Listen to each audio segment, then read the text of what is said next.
Good morning, Miss Anderson's class.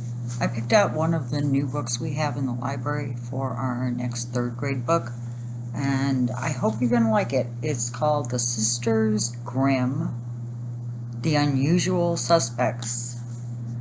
For Sabrina and Delphine Grimm, living in a community of fairy tale characters means always being ready for trouble, particularly now that Puck, the trickster king, has moved in with the Grimms, but something is really wrong at the sisters' new school.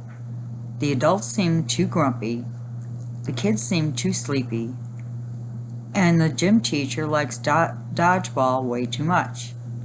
Of course, Sunny Delphine is looking on the bright side. Who wouldn't with Snow White for a teacher? She's so good with little people. But when Sabrina's teacher, Mr. Grumpner, is found dangling in a giant spider web, even cheerful Delphine is convinced Fairy Point Landing Elementary has a monster problem. Can the Sisters Grimm solve the problem?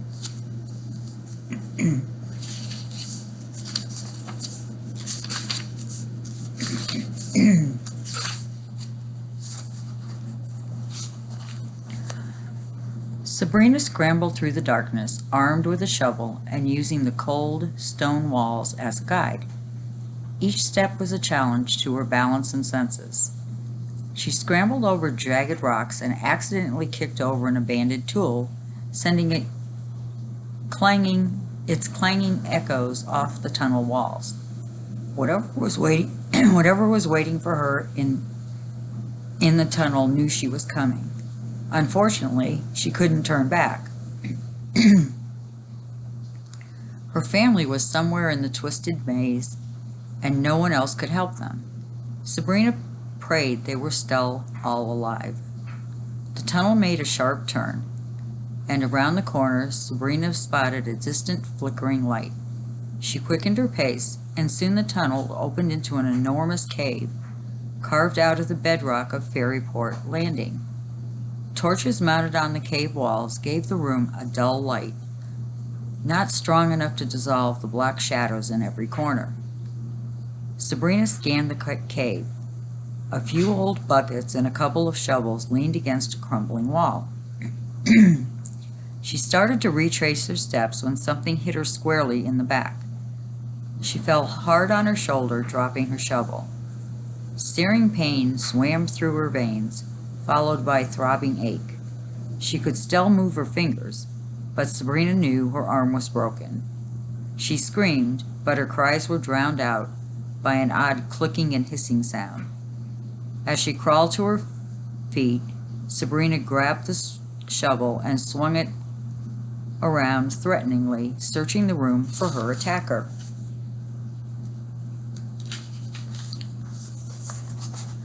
"I've come for my family," she shouted into the darkness.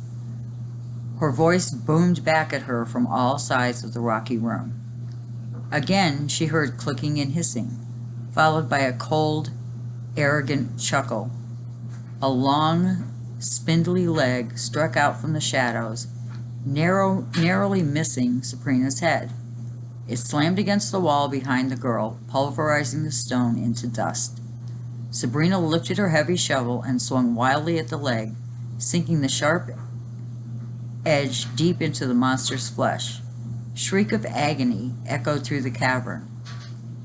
"I'm not going to be easy to kill," Sabrina said, hoping her voice sounded more confident to the monster than it did to her own ears. "Kill you? This is a party," a voice said, "and you're the guest of honor." Chapter 1, 3 days earlier. "Let's get this party started already," Sabrina complained under her breath as she rubbed the Charlie horse in her leg. She and her 7-year-old sister Delphine had been crouched behind a sack of diaper-rashed Donna dolls for nearly 3 hours. She was tired, hungry, and more than a little irritated. For a week they had been on the stakeout, and it was beginning to look as if they'd wasted another perfectly good night of sleep. Even Elvis, Their 200-pound Great Dane had given up and was snoring on the floor next to them. Of course, how Sabrina wanted to spend her time wasn't really considered, she had learned, especially if there was a mystery afoot. Her grandmother loved a good mystery. So when Geppetto complained that his toy store was being robbed every night for 2 weeks, Granny Relda volunteered herself and the sisters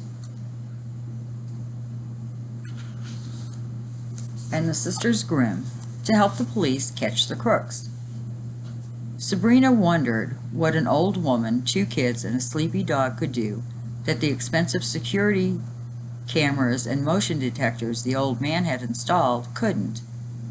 But once Granny sunk her teeth into something, she wouldn't let go. In most towns, the police do not rely on an old woman and 2 kids and a sleepy dog to solve crimes. But Fairy Point Landing was no ordinary town. More than half of its residents were part of a secret community known as the Ever Afters.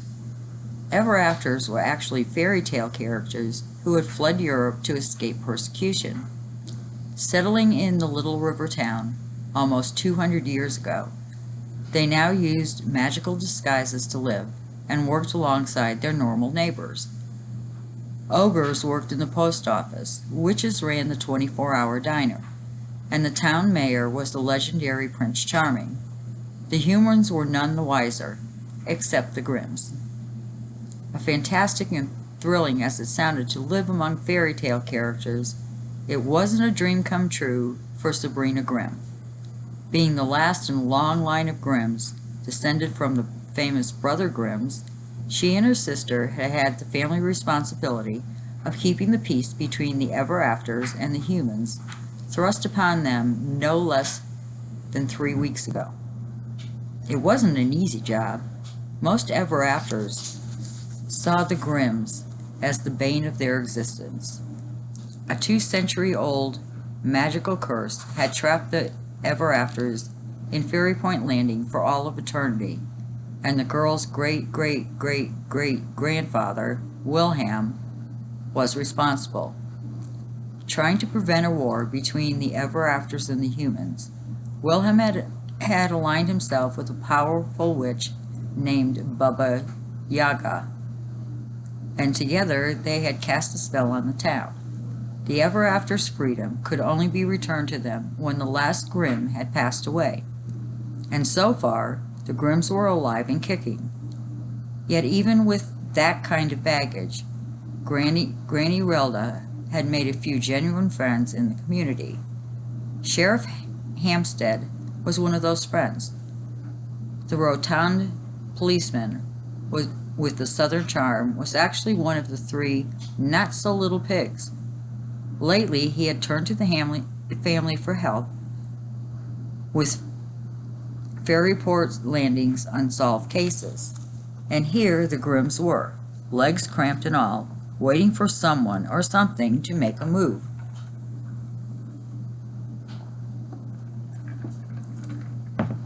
After 5 long nights, Sabrina's patience had worn thin.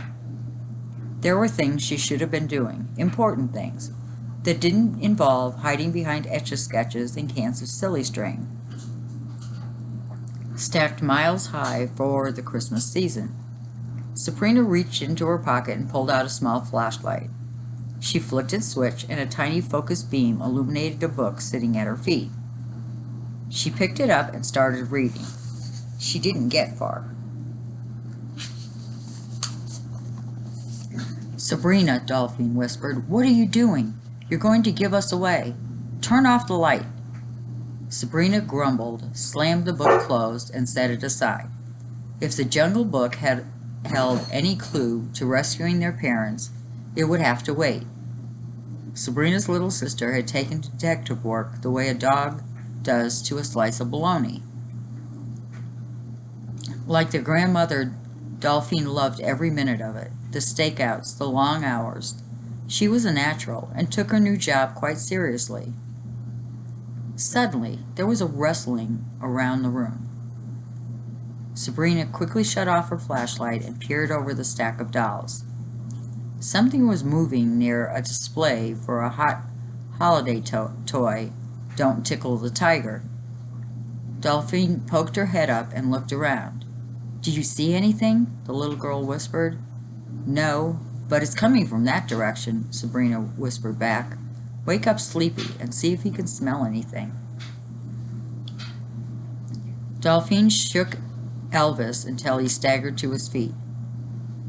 The big dog had recently had bandages removed from a run-in with a bad guy's boots and was still a bit sluggish. He looked around as if he didn't remember where he was. "You smell any bad guys, Elvis?" Delphine asked. The dog sniffed the air. His ears rose. His eyes grew wide. He let out a soft whine to let the girls know he had smelled something. "Go get him, boy," Delphine cried, and the big dog took off like a rocket.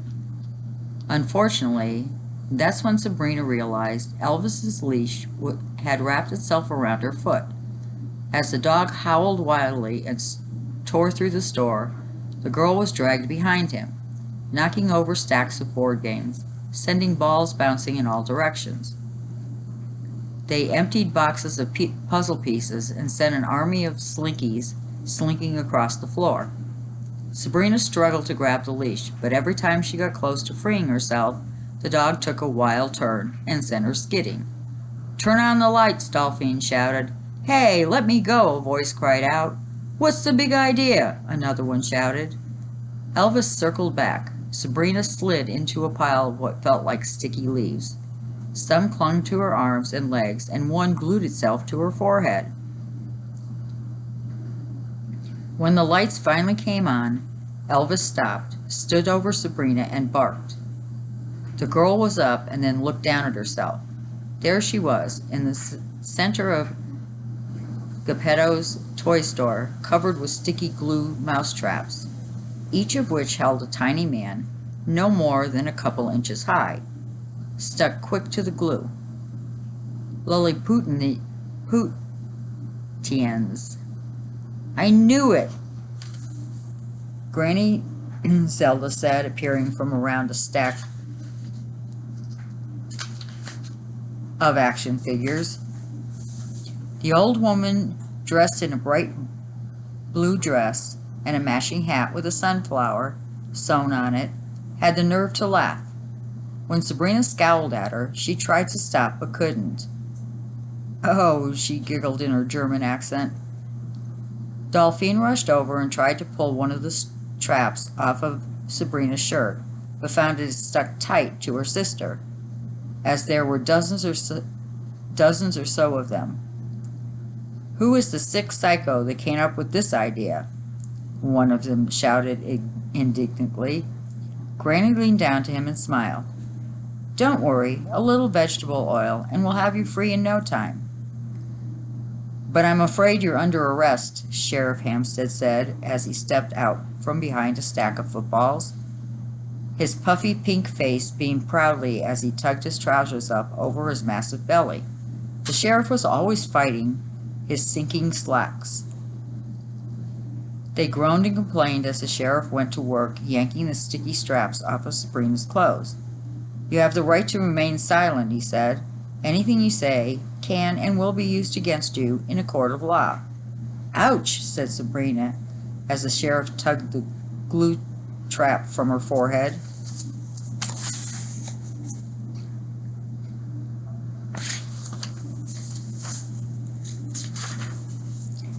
"I'm not talking coppers," one of them snapped. "I'll let my lawyer do all the talking when we sue you for police brutality." "Police brutality?" Sheriff Hampstead exclaimed. Unfortunately, when the portly policeman got angry or excited, the magical disguise he used to hide who he really was stopped working. Now his nose vanished and was replaced with a runny pink snout. Two hairy pig ears popped out of the top of his head, and a series of snorts, squeals, and huffs came out of his mouth. Hampstead had nearly completed the change when the security guard from the next door came wandering in. "What's going on here?" the guard said with a tough, authoritative voice. He was a tall, husky man with a military-style haircut. He puffed up his chest and pulled his billy club from the loop on his belt. He eyed the crowd as if he were fully prepared to deal with the gang of crooks, but when he saw the pig in a police uniform hovering over a dozen tiny men in glue traps, his confidence disappeared and his club fell to the floor. "We forgot some of the shops have their own security guards," Granny said softly as she reached into her handbag and approached the stunned man. She blew some soft pink dust into his face, and his eyes glazed over. She told him he had another usual night at work, and nothing out of the ordinary had occurred. The security guard nodded in agreement. "Another night at work," he mumbled, falling under the forgetful dust magic. Sabrina scowled. She hated when magic was used to fix problems, especially when the problems involved humans. "Glue traps were a brilliant idea," said Sheriff Hampstead as he drove the family home in the squad car. Granny sat in the front, enjoying his praise, while Sabrina and Dolphine were in the back, jockeying with Elvis for seat space. Hampstead had locked them all up in the glove box, and whenever their complaining got too loud, he would smack the top of the dashboard with his puffy hand and yell, "Pipe down!" "I'm just glad we could be of help," Granny said. "Geppetto is such a nice old man. It broke my heart to hear that he was being robbed, and with Christmas only 2 weeks away. I know the holidays are hard on him. He misses his boy. It's hard to believe that in 200 years no one has heard a peep from Pinocchio." "Wilhelm's journals claim he refused to get on the boat," Granny replied. "I suppose if I had been swallowed by a shark, I wouldn't be too eager to get back in the sea either." "I thought it was a whale," Dolphine said. "No, hon, only in the movie," Granny replied. It was a shame he didn't tell his father. By the time Geppetto discovered he wasn't on board, they were too far out to turn back. "Well, I really do appreciate your help with this," the sheriff said. "The mayor's been cutting budgets left and right these days, and I just didn't have the manpower or money to catch the little thieves myself, or make sure the security guard was off duty so we didn't have to mess with his brain," Sabrina grumbled. "Sheriff, the Grimms are always at your disposal," Granny said, ignoring Sabrina. "I appreciate that, Relda. I wish I could give you the credit for the arrest, but if the mayor found out we've been working together, my backside would be on one of those footballs in Geppetto's store." "It's our little secret," Granny said with a wink. "How's Canis?" Granny shifted uncomfortably in her seat, while Sabrina and Dolphine watched her closely, wondering what their grandmother would say. "He's doing fine," the old woman replied, forcing a smile. Sabrina couldn't believe what she had just heard. In the short time they had known the old woman, Granny Zelda had never told a lie. "Mr. Canis is not fine by a long shot." 3 weeks earlier, Granny's constant companion and house guest, Mr. Canis, had transformed into a savage creature known as the Big Bad Wolf. Since then, no one had seen him. He had locked himself inside his bedroom while he fought to put back his real-life inner demon. Every night, Sabrina and Dolphine had heard the old man's painful moans and laboring breath. They would be woken by one of his horrible cries or the sound of him slamming against a wall. Mr. Canis was far from fine. "That's good to hear," the sheriff said. though even from the back seat, Sabrina could spot the look of doubt on his face. "I want my phone call," a little voice cried from the glove box. "We were framed." The sheriff banged heavily on the dashboard. "Tell it to the judge." Soon the sheriff pulled the squad car into the driveway of the family's quaint two-story yellow house. It was very late and all the lights were off. Sabrina opened the door and Elvis lumbered out, still wearing 2 glue traps to his giant behind. It was bitterly cold, and Sabrina hoped the 2 adults wouldn't blabber on. Granny could talk a person's ear off, but the sheriff just thanked them again and excused himself, claiming he had paperwork piling up at the station. At the front door, Granny took a giant key out of her handbag and went to work unlocking the many locks. Once Sabrina had believed Granny was just a paranoid shut-in, but in the last 3 weeks she had seen things that she would never have dreamed possible, and now understood why the house was locked so tightly.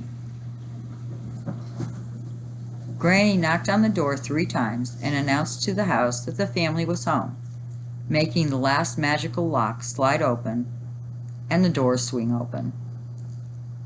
After cookies and some vegetable oil swabbing for Elvis, Granny said, "Get cleaned up and hurry to bed. We've got school tomorrow. I've kept you up too late as it is." "Actually, Granny," Sabrina replied, "I think I'm coming down with something. I hate to go to school and get everyone sick." Granny grinned. "Sabrina, it's been 3 weeks. If you 2 don't go to school tomorrow, then put me in the jailhouse. Now, up to bed." Sabrina frowned, forced a cough to make the old woman feel guilty, and then marched up the stairs. Couldn't Granny see there were more important things to do than go to school? Long after Delphine had drifted into a steady snoring sleep, Sabrina crawled out of their 4-poster bed in the room that had once been their father's.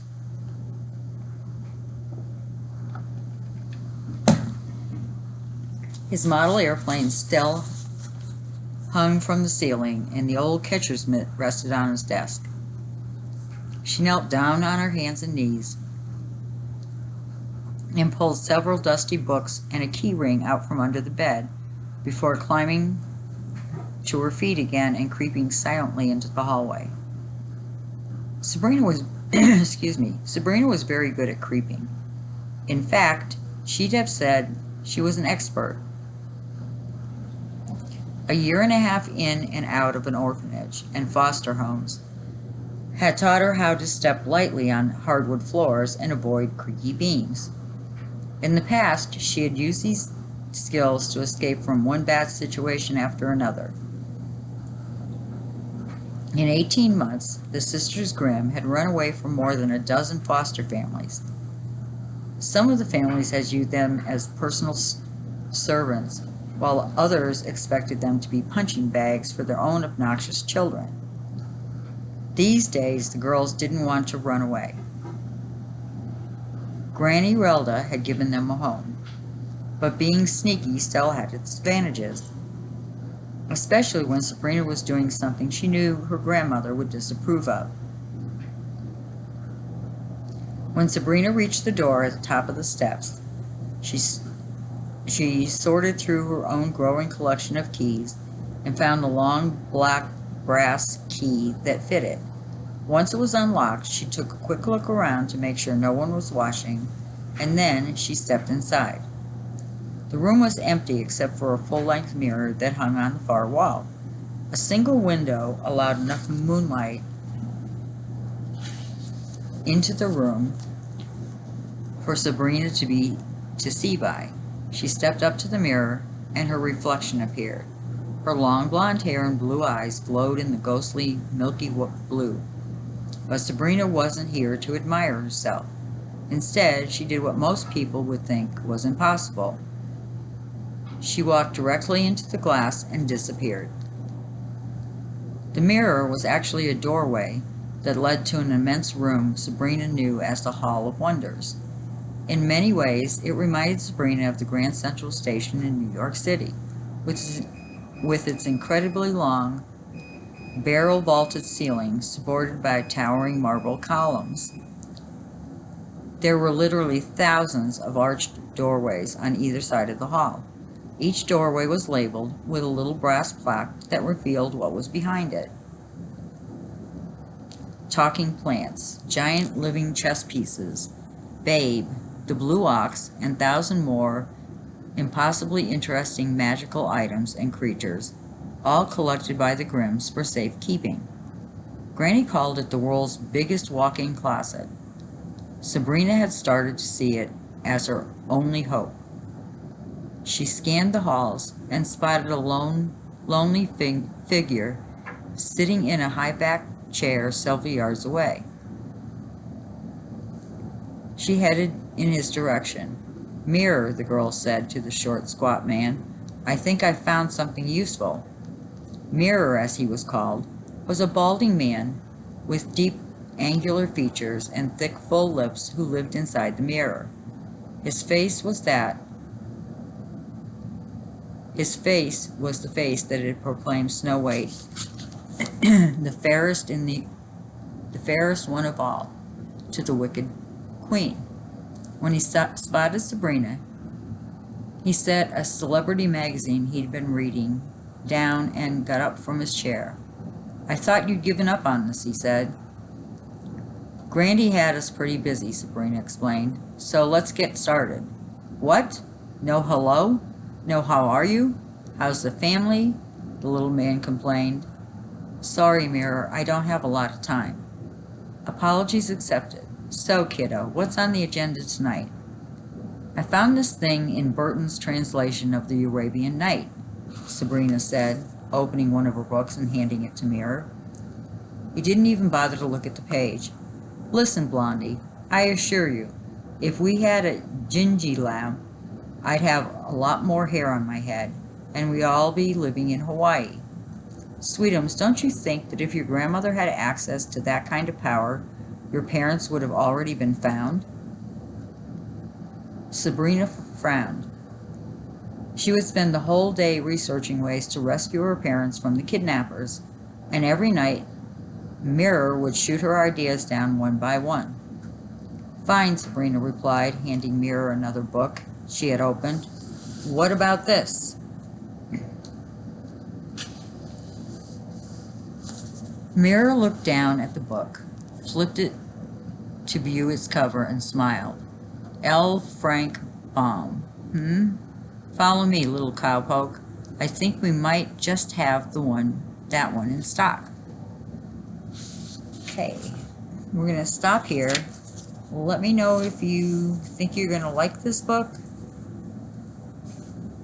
And you will not have library again until we get back from winter break. So everybody have a great winter break.